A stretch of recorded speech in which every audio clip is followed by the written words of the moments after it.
Hello, this is Raziel Cohen with ndftraining.com, and today we have a lot to talk about when it comes to weapon-mounted lights.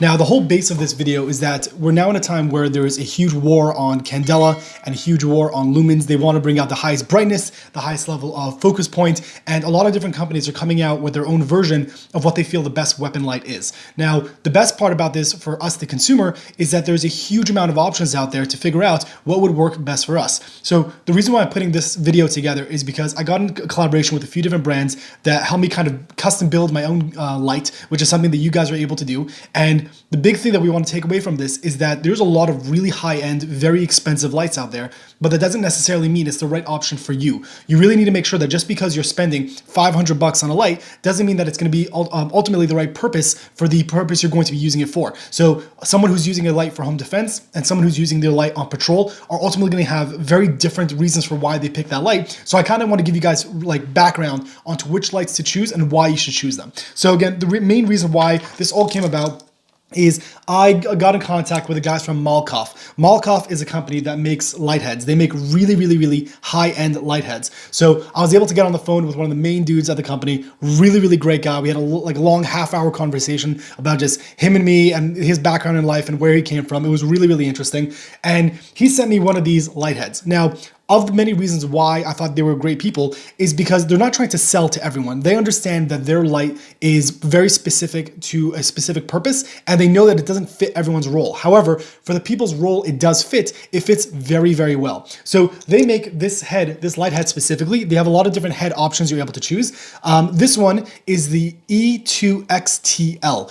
It's one of their light heads. Now, what's interesting about this light and the way that he explained it to me is he said, we're not the brightest light on the market. That's not what we're trying to do. We want to have a very strong focus point for our light. So this light comes in at around 500 lumens, which for a lot of people would know, especially on a handgun, that's not really what the standard is seemingly today when it comes to the market, because 500 lumens is not that bright. However, what is very interesting is the brightness level in candela. So to back up a little bit, lumens is kind of like a general overall brightness versus candela is the center point of what that brightness level is. So if you have a light that's 500 lumens but 55,000 candela, your hotspot is able to reach out very far and is very good for target identification. So this would be something very good for law enforcement, where if you're dealing with an environment where you might be in a very well-lit area and you're looking into a very dark area, for example, if you're dealing with an active shooting and you're outside of a school and you need to be able to identify something that's in the school, having a light like this really pushes through what's referred to as photonic barriers to make sure that you can identify targets within the building. So this is kind of where that light comes into play. So we're going to end up doing a comparison between a couple different lights I have on the table, but I want to give you guys kind of an overview. So again, this is a 500 lumen light with 55,000 candela. That is very powerful for that center hotspot.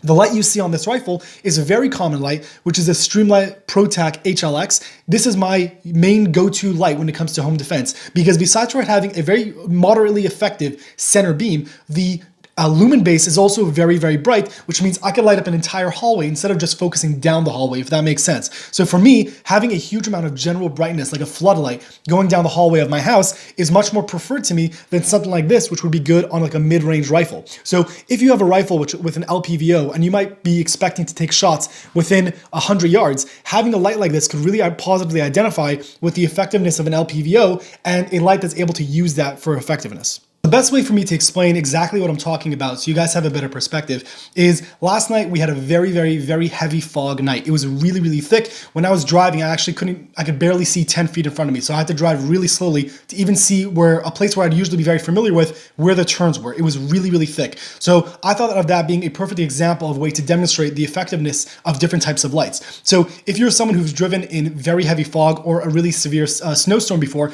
you know that if you turn on your brights, then what ends up happening is you could barely see even more because the light kind of just angles a little bit up and then just focuses on everything that you don't really want to be seeing. So this is a good example between lumens and candela, is that candela is something that would be able to push through that versus lumens kind of just gives you like a general nice even brightness. So what I did is I took 4 different common flashlights that I think are very popular, and I put them to a test at an outdoor window. I stood inside my house and tried to light up a target that was roughly 15 to 20 yards away.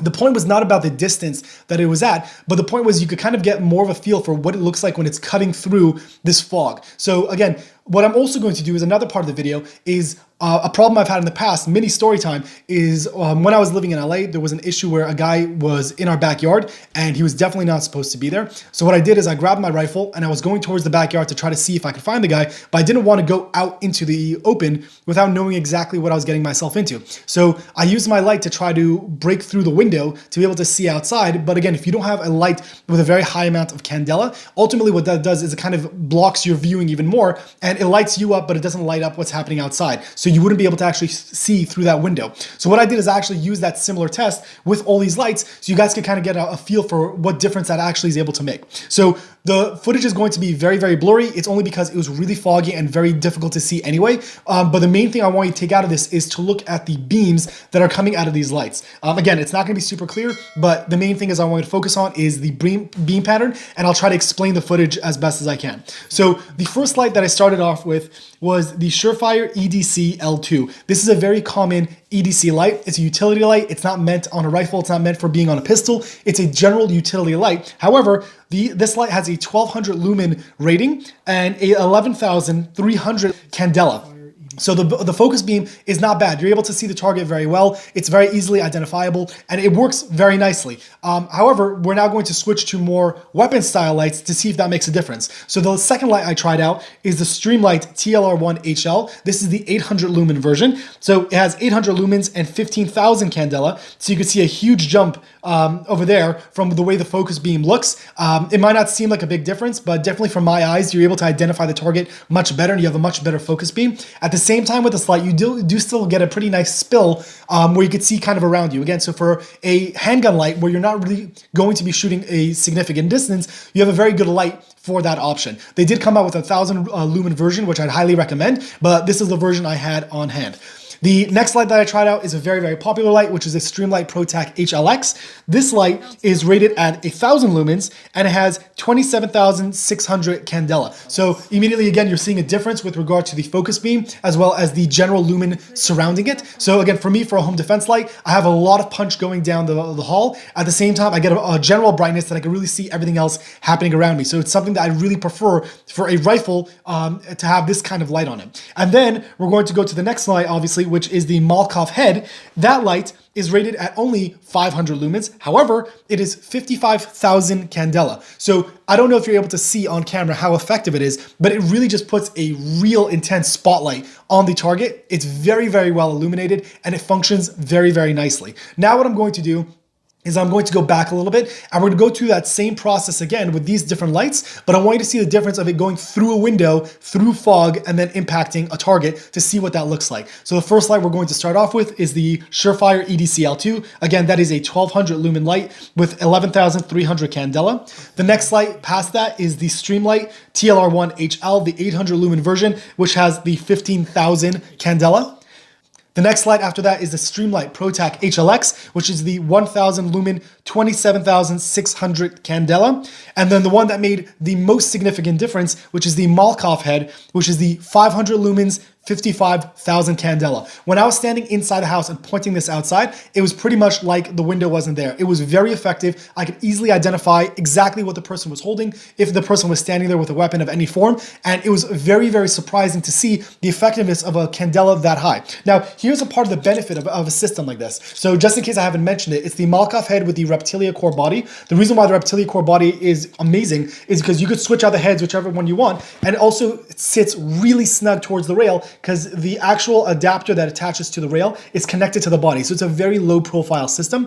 And then I have the Surefire end cap and then the Unity Tactical hot button, which I've really been coming to enjoy. I'm gonna do a lot more testing on it, but so far it's been very nice. So now what's really great about this system is that you could switch heads for whichever one you want. So you don't need to stick to this head. So if you're gonna have this gun for a home defense gun, but then you wanna take it outside, you can just switch out heads for what's available, and that definitely works.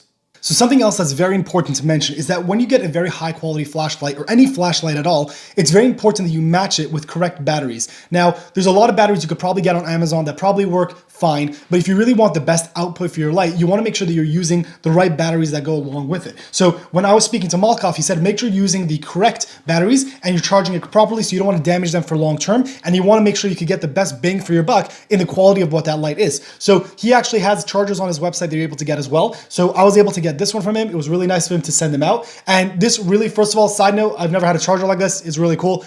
You're able to charge multiple style of batteries. This one specifically uses the 18650. So it's a really powerful, very strong battery, which I thought was working amazing. So that's just a side note that you really want to make sure that if you have a good light to match it with quality batteries, because that's the same thing as getting a $5,000 rifle and putting very, very cheap ammunition through it. You want to make sure that you're using the best capabilities of what that gun is able to do. So I hope this was able to give you just kind of an overview. I know there's a lot of information to be able to take in here, and I'm going to be doing more testing on all these lights and try to give you guys a better understanding in the future. But if you had any questions specifically about the Malkoff head, I'm going to leave more information about them below. But so far this setup, I have a very special setup coming up that I'm very excited to show off to you guys. But as of now, this is going to be the light that's going to be on that setup. Again, it uses the Unity hot button, the Reptilia core body, the Surefire end cap, and the Malkoff head. And I'd really like to do a lot more testing with this in the future. If you have any questions about anything I've said here, please leave a comment below. I'd love to be able to answer it for you. And when I do a follow-up video, I'd love to be able to answer those questions that you have. This is Raziel Cohen with ndftraining.com. Thank you for watching.